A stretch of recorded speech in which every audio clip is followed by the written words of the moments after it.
before I bought it. This house had been empty for 4 years. It was the kind of site that no one really wanted. In some ways, it's very simple. We've repaired a series of terraces and we've extended out into them, stepping up. But through these simple moves, it becomes spatially complex and architecturally rich. I definitely wanted to maintain as much of the existing house as possible. It would have been so much easier to knock this house down. It was really important to me to reuse as much of the old site and the old materials. We kind of embarked on a different approach, an approach that we sometimes liken to the idea of darning a pair of socks. Stitching and threading the hillside so that once more it could be used and once more it wasn't a structural risk.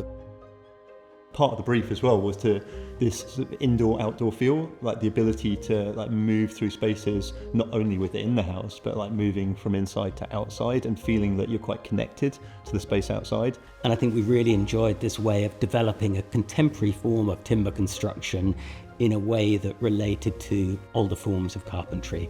So there's an idea of structure that's to do with architectural culture, but also about future reuse and repurposing that feeds into a kind of broader idea of how a space is configured.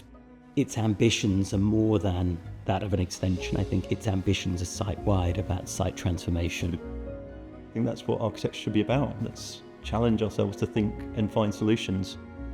To now have it as a really functional, really usable house that a lot of people are interested in, that shows you can really bring unloved houses back into use rather than just having to knock things down and start from scratch.